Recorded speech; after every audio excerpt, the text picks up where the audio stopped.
Hello, you wonderful people, and welcome to another episode of Not Too Comic Book. This being a show where it's about TV shows that are adaptations of comic books. For today's episode, I'm going to talk about episode 5 of Tower of God. A lot of really interesting things went down in this episode, so let's break it down. Well, first and foremost, this in general is the conclusion to the Crown game. Obviously, Rock was able to kind of pretty much single-handedly defeat everyone as Kun and Bomb just kind of waited. Obviously, you have like Shibisu being so impressed by Kun, being like, oh, they're pretty smart and everything, doing what they do. But then like he turns later on and it's like a knock and Hots aren't listening to him. It's like, why are you guys ignoring me? Like you guys have like zero interest in his fight and stuff like that.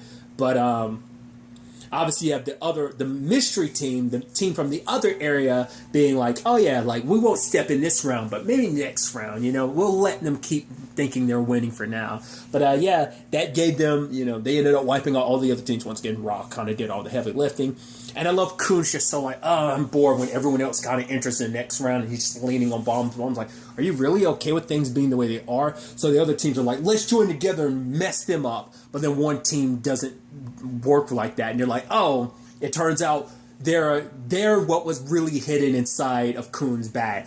I don't remember that at all. I remember there being something with the bag. I just did not remember that at all. Basically, he found 3 people and put them inside of his bag. The administrator, Hung Sung Yu knew about it, just didn't do anything about it.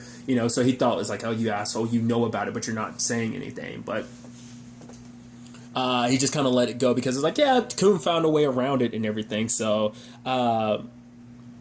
that's why the bag also kind of got stuck. I guess one of them couldn't fully like pass through the Shinsu, so like maybe that's why one of them got caught up on it. But yeah, they proceed to kind of wipe out the other teams without even Rock having to do anything. And it's like, wow, Kun once again showing you why he's the brains of the operations, because he planned this out. He didn't have any plans of like joining off with Rock and Bomb, because for him it's like the whole joining up with team members thing, finding and forming a team of 3. He wasn't expecting that test, so there, even as smart as he is, there's still things that can catch Kun off guard. But putting on his bandana, which I completely forgot that blue part of his hair was like dark blue part of his hair was a bandana. I completely forgot. He does that from time to time. It's like that's his serious face when you're like, I mean, this was meant to be a signal, but I think he does it a lot more later on, and it kind of just signifies like, yeah, it's time to get serious. I could be wrong, but so things kind of work out in that regard. And then we have like the final few teams coming out at the very end after, because that team that's working with Kun, it's like, right, they just go back and disqualify themselves, because it's like, right, we made it this far, so I guess going forward they're just going to make the rest of the tests on their own. But they at least got past at least the next test. Well, technically next 2 tests, because I forgot that technically this is, because this was actually test 4, wasn't it? Because like test 2 was the grounds. I mean, I guess technically, I think that still counted as part of test 2, was like the team members thing, and then test 3 was getting through the wall, and so and then the door was technically test 4. So this is a bonus after. So technically that was. No, I think I knew that was test 4. I think I just, after the episode, I kind of got the test wrong. But regardless, he got them through 2 tests, so that all works out. So I guess he kind of fulfilled his part of the agreement. So going forward, like I said, I completely don't remember that storyline at all of like him getting their help. But the next test happens and our mysterious team steps in. But rather than going for the crown, they're actually helping Rock and Kun defend Bomb. And they're like, what's that all about? Obviously, God, what was... I don't think they didn't introduce her name this episode. They didn't even introduce who she really is. That was kind of interesting. I forgot where she starts out with like her personality and everything. Like she's kind of as bad as a Knock in certain regards. Well, that personality of hers, it's not quite the same. A Knock is just kind of looks down upon everyone as scum and is just is willing to fire. Like this particular character, she's kind of like ready to kill and just do her thing, but she does it more gleefully than a Knock does. So that's what she's kind of got that holier than thou personality. It's just it stings a little bit worse than the Knock's, which why those two like butt heads as much as they do for a multitude of reasons. But also, I'd actually forgotten about Masked Redhead. We do see her more as the series progresses. I don't know if she ever gets the spotlight, because I do know she makes it quite a bit into the series, I think. I don't know if she ever gets, like, the main spotlight, because I do vividly remember, like, now she does, like, her mask is broken, and she goes the rest of the series not having her mask, and she has an eye patch now after everything. But I was like, oh, yeah, because I was trying to remember, I was like, who's underneath that, the jumps, that skin-tight suit and the mask and everything? But, you know, she was the other, our mysterious character, like, saying, like, oh, I'm going to rip that mask off of you. She was kind of caught off guard because her heel broke, and because of, well, Kun and Rock were kind of doing their thing. They took care of their opponents, but this particular character got past, didn't even go for Bomb, went for Rachel. But obviously in that moment, seeing her and hearing her voice made Bomb realize it was Rachel. So in that moment, he does what I expected him to do. This is the part of it where I was like, I remembered how it ended, like, that Bomb would get off the throne to protect Rachel. I remember that. The Shinsu thing, I feel like I kind of remembered that, but him destroying the crown, I totally didn't remember that angle to it. I mean, it makes sense, because, like, how else would, like, because I remembered them kind of technically losing, but I didn't remember him destroying the crown straight up. And then, once again, that Black March stuff of her popping up, stopping him, I'm like, I don't, once again, I'm going to have to go back and really quickly, like, flip through the manhwa to find out, because I don't remember that at all. Like, that, this is the second time it's popped up. It also coincides with something I brought up last episode, where I was like, oh, I got something wrong. I corrected myself on some of the things I got wrong, but that was one of the main things I was thinking of. But that's the main thing I was wondering, like, the moment, like, Anak and the deal was made about, oh, if he doesn't make it to the end, she gets Black March. That the thing I was thinking of, that he would lose and she'd get Black March. That's what I remembered. I just didn't remember the circumstances underneath it. Like, he kind of went buck wild, destroyed half that mask, ripped, like, blinded her in one eye, and then, like, he was about to strike her down until Black March stepped in. But I'm like, once again, I don't remember that. You know, it's just like, oh, just be happy about your reunion and just kind of sleep for now. So the match basically ended with no winner, but Anak still won, because the deal was he had to stay on the throne by the end of the game. For one, he wasn't on the throne at the end of the game. Maybe, you know, there's a lot to that. So it's like, they had already lost anyway. So, and I don't know if, like, because Anak's also looking at it, because it's not like I don't know, because in that moment everyone was frozen, so I don't even know if she recognized Black March stepping in.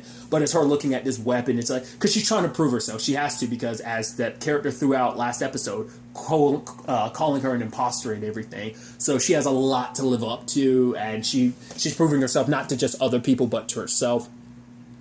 So, like I said, Bomb didn't hold on to it as long as I remembered it, but I do remember the circumstances under how the sword finds its way back to Yuri.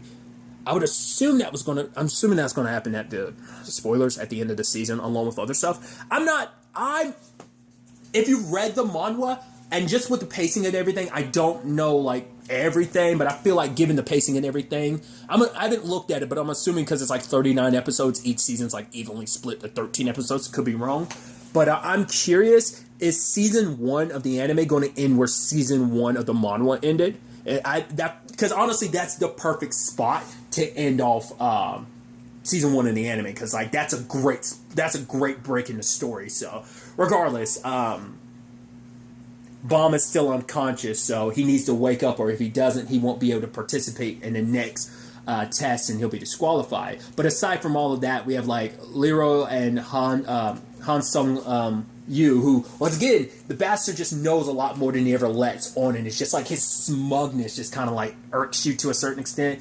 And even, like, you can tell Lero isn't the best, like, biggest fan of him either, about, like, the way he handles things, because I didn't remember that rule of, like, Hedon makes it so that, like, no one who knows each other is supposed to be able to be in the same matches. So the fact is that Hong Song Lu let Quant's whole situation of letting things run rapid when he combined 2 tests together and then let them come over and participate in this one. But Yu's reason for doing that was like, yeah, but it's also because, right, the crown was meant to expose or reveal anyone that's not supposed to be here. Someone that, you know, the whole thing is about protecting the tower and everything. Like I said, it's just like Hong Sung Yu isn't like the good character you think he is. Like he can be scummy and just like what he knows and just how he just like, he's just kind of like, it's a game to him. And Lero like learns like, right, it's like, someone that doesn't belong in a tower, kind of displaying, kind of breaking the rules and stuff like that. And he thinks a bomb, but he doesn't say anything. And immediately Yu's kind of like, oh, you're kind of like disrupting the game in your own way. You're not handling, you're kind of breaking the rules a little bit like Quant, but in your own way of breaking them. So, and obviously for Lero, it kind of leaves him in this complicated space because he's like, in that moment, Bomb didn't just manipulate Shinsu, he became Shinsu in that moment. And we also find out, we get introduced to Minzo. Was it Minzo or Minzio? Like our other irregular. Like I said, other than him, I believe there's at least one other in the tower, if I'm not mistaken. I think Bomb is the third irregular to ever come into the tower, I believe, if I'm not mistaken. But now learning, like, right, because you have to make... Because it seems like the administrators are the ones that basically allocate the Shinsu in that area. So, like, they kind of making a contract with them allows you to use the Shinsu. But it turns out Bomb was able to kind of become Shinsu in that moment. And, you know, once again, because even you being like, yeah, they, you know, an irregular would break the rules. So, like, using Shinsu without restraints or constraints at all, just kind of free-flowing that is super... something only an irregular can do. So, but now it's like, right, figuring that all this was like Yu's game, because obviously he knows what's what, but he's keeping his... It seems like he doesn't seem like he notices what's up with Bomb, but you know he has to know, so... And now, you know, Leroy's kind of feeling like, damn, I'm playing like right, like I'm letting what he said and do get to me, like at the end of the day, he's I'm playing right into his hands. But he gave to everyone because all the regulars were mad tired after that the bonus round, a lot more tired than he was expecting. So not only was it a no winner, also he gave everyone a 3-day break. So we see everyone kind of relaxing, kind of recovering, and then Bomb's still unconscious and Rachel coming to visit. So a lot of interesting developments. And like I said, we do have a knock with Black March at the end. So... I think the next thing kind of is where training starts, if I'm not mistaken, where it's kind of a spoiler. Like, I know, like, Bomb becomes a wave controller. Like I said, I don't remember the other positionings that everyone else becomes. This might be where the thing about Rock, where Rock's character, or like at least a certain aspect of his character shifts, might be next episode. I hope it is. As I mentioned before, it's like, oh yeah, Rock being the big baby that he is and everything like that. Might come up next episode. I hope so, because that's going to be just neat. Because I love too, because it's like he inadvertently, that circumstance happens, and it's like he's stuck like that for like a while. Even to where I was in the series, he was kind of stuck like that. So regardless, hopefully we get to that next episode. But I think, like I said, I think training starts next. Maybe it's one more test and then training, but because like I said, I remember some of the future tests that go down, but I don't remember everything. Because a thing in this episode that came up was Bomb making the decision, like he's like, wait, if I found Rachel, then there's no point to climbing the tower any higher. And if next episode is what I think it is, Bomb makes his decision about what he's going to do. And I think it's actually kind of an interesting choice that he makes about what he's going to do about it. Because he personally has no interest in climbing the tower. The only reason he's climbing in general is just to find Rachel. And this also coincides with, like, I'll hint to it a little bit about kind of, because I don't remember how soon it is, because I thought maybe we get answers about it sooner rather than later. Rachel's circumstances, maybe that doesn't come up until closer to the end of the season, maybe. It might not even be till like the season finale. Like I said, I don't know how they're gonna. I don't remember the spacing and the pacing and just like all the story events that happen in between. But the answer of like why, because like I said, Rachel technically showed up after Bomb. So like, you know, the question is like, why is that? And that has circumstances to deal with the first test and everything. So I think that kind of confirmed like my thoughts about like, if I remembered correctly, how things played out. Once again, we'll get to that when we get to it in the show. But yeah, it's definitely going to be interesting to see where everything takes us going forward into the next episode. But really, that's all I want to talk about. Until the next time we meet, be happy, be safe, live life to the fullest, and enjoy it. Good day, and goodbye.